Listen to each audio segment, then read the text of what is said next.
ശരവണ ഭവ. എല്ലാവർക്കും കാർത്തികേയം യൂട്യൂബ് ചാനലിലേക്ക് സ്വാഗതം.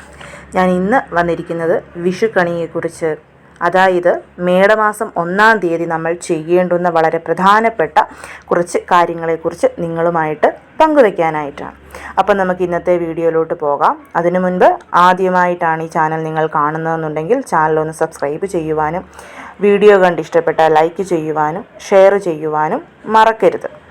ഈ വർഷം മേടം 1-ാം തീയതി വരുന്നത് 2025 ഏപ്രിൽ 14 തിങ്കളാഴ്ചയാണ്. അന്നത്തെ നക്ഷത്രം എന്ന് പറയുന്നത് ചോതി നക്ഷത്രമാണ്. ചോതി നക്ഷത്രം എന്ന് പറയുന്നത് രാഹുവിൻ്റെ നക്ഷത്രമാണ്.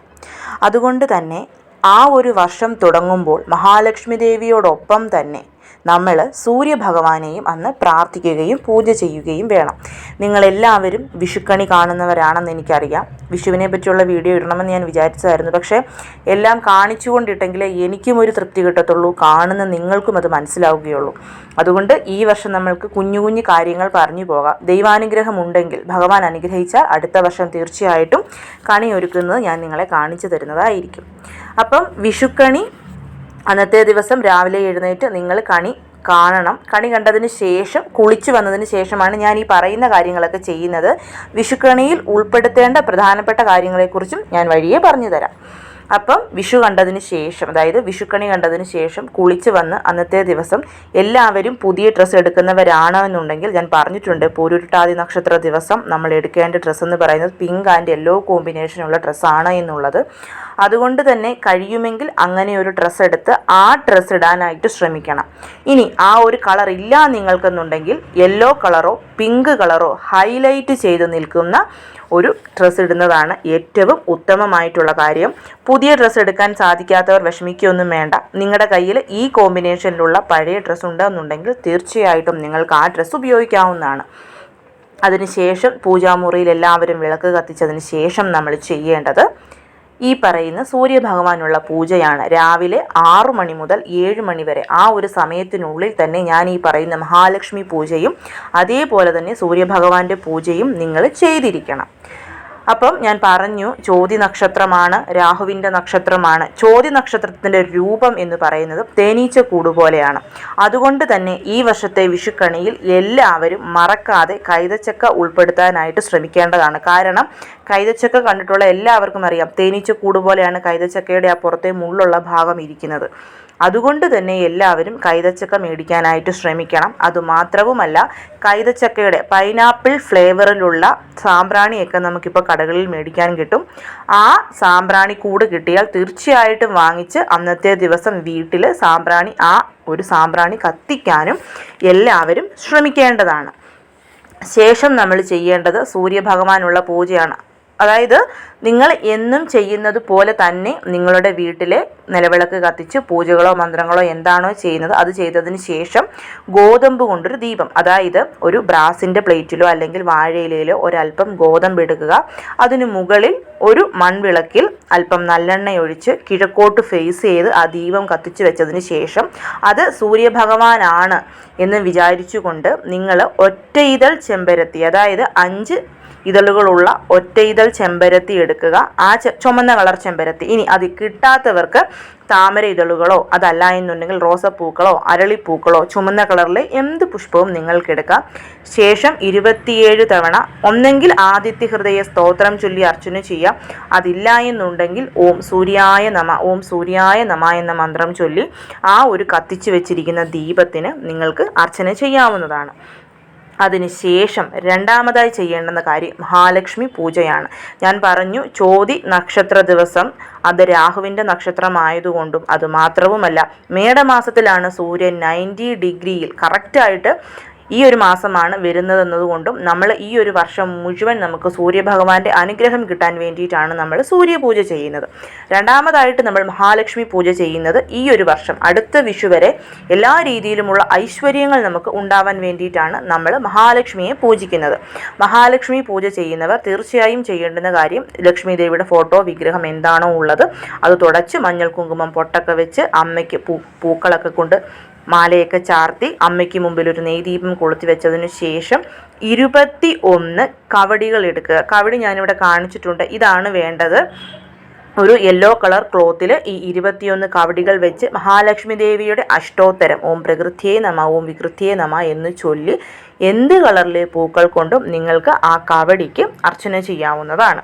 ഇനി ഞങ്ങളുടെ കയ്യിൽ കവടി ഇല്ല ചേച്ചി എന്ന് പറയുന്നവർ ഈ 2 ദിവസം കൊണ്ട് വാങ്ങിക്കാൻ പറ്റുമോ എന്ന് ചോദിച്ചാൽ ശ്രമിച്ചു നോക്കുക.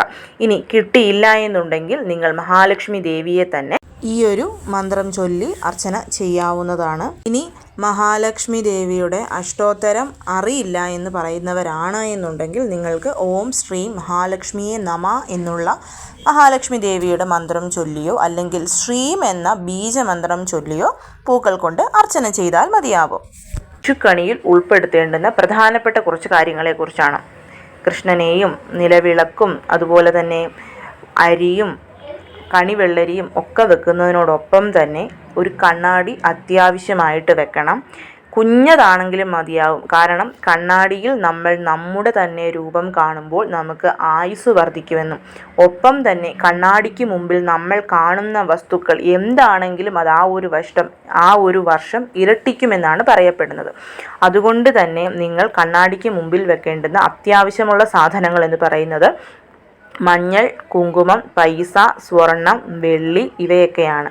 മഞ്ഞൾ എന്ന് പറയുമ്പോൾ മഞ്ഞൾ പൊടി ദയവ് ചെയ്ത് ആരും വെക്കരുത്. മഞ്ഞൾ കഷ്ണം തന്നെ നമ്മൾ വെക്കണം. പിന്നെ കുങ്കുമം, പിന്നെ പൈസ. നിങ്ങളുടെ കയ്യിൽ ഉള്ള പൈസ എത്രയാണോ അത് വെച്ചാൽ മതിയാവും. എന്തായാലും നിങ്ങൾ കൈനീട്ടം കൊടുക്കുന്നവരായിരിക്കും. കൈനീട്ടം കൊടുക്കാനായിട്ട് ഉദ്ദേശിക്കുന്ന പൈസ ഒരു ചെറിയ പാത്രത്തിലെടുത്ത് വെച്ചാൽ മതിയാവും. ശ്രദ്ധിക്കേണ്ടുന്ന കാര്യം, കൈനീട്ടം കൊടുക്കുമ്പോൾ നോട്ടിൻ്റെ കൂടെ 1 രൂപയും കൂടെ ചേർത്തേ കൊടുക്കാവുള്ളൂ. അത് വളരെയധികം ശ്രദ്ധിക്കേണ്ടുന്ന ഒരു കാര്യമാണ്. പിന്നെ സ്വർണം, വെള്ളി. നിങ്ങളുടെ കയ്യിലുള്ള സ്വർണം, ഇപ്പോൾ നിങ്ങൾ അണിഞ്ഞിരിക്കുന്ന താലിമാല അല്ലെങ്കിൽ ഒരു കുഞ്ഞു കമ്മലേ ഉള്ളെങ്കിലും അത് നിങ്ങൾ ഊരി കഴുകി വൃത്തിയാക്കി വിഷുക്കണിയിൽ വെക്കണം.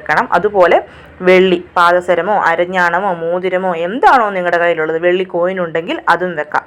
അതുപോലെ കണ്ണാടിയുടെ മറ്റൊരു വശത്തായിട്ട് വെക്കേണ്ടത് ധാന്യങ്ങളാണ്. ധാന്യങ്ങൾ വെക്കുമ്പോൾ എല്ലാവരും ചെയ്യുന്നത് പരത്തി വെക്കും. അതായത് നിറച്ചെടുത്തിട്ട് മണ്ടേന്ന് പകുതി അങ്ങ് വടിച്ച് കളഞ്ഞിട്ട് അത് പരത്തി വെക്കും. അങ്ങനെയല്ല, കുമിച്ച് വെക്കണം. അതായത് കൂന കൂട്ടി ഇരിക്കുന്ന രീതിയിൽ വേണം നമ്മൾ ധാന്യങ്ങൾ വെക്കാൻ. നവധാന്യങ്ങൾ വെക്കാൻ പറ്റിയാൽ അങ്ങനെ. അതല്ല, നിങ്ങളുടെ വീട്ടിൽ എന്താണുള്ളത്, കുത്തരിയോ പച്ചരിയോ ചാക്കരിയോ ഗോതമ്പോ അതുപോലെ തന്നെ പയറുവർഗ്ഗങ്ങൾ എന്താണോ ഉള്ളത് അവയൊക്കെ നിങ്ങൾക്ക് വിഷുക്കണിയിൽ വെക്കാവുന്നതാണ്.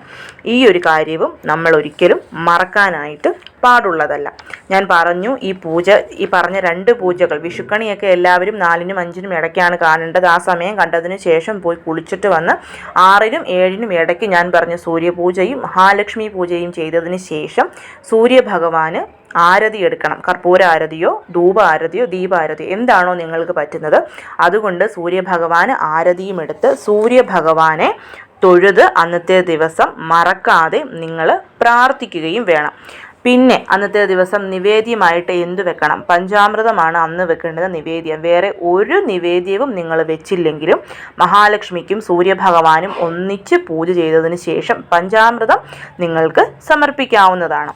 പിന്നെയുള്ള മറ്റൊരു കാര്യമെന്ന് പറയുന്നത്, എന്തിൻ്റെ പേരിലാണെങ്കിലും അന്നത്തെ ദിവസം നോൺ വെജ് വീട്ടിൽ വാങ്ങിച്ചു കൊണ്ട് വരാതെ ഇരിക്കാനും അതുപോലെ തന്നെ നോൺ വെജ് കഴിക്കാതെ ഇരിക്കാനും നിങ്ങൾ ശ്രദ്ധിക്കേണ്ടത് വളരെ വളരെ അത്യാവശ്യമായിട്ടുള്ളൊരു കാര്യമാണ്.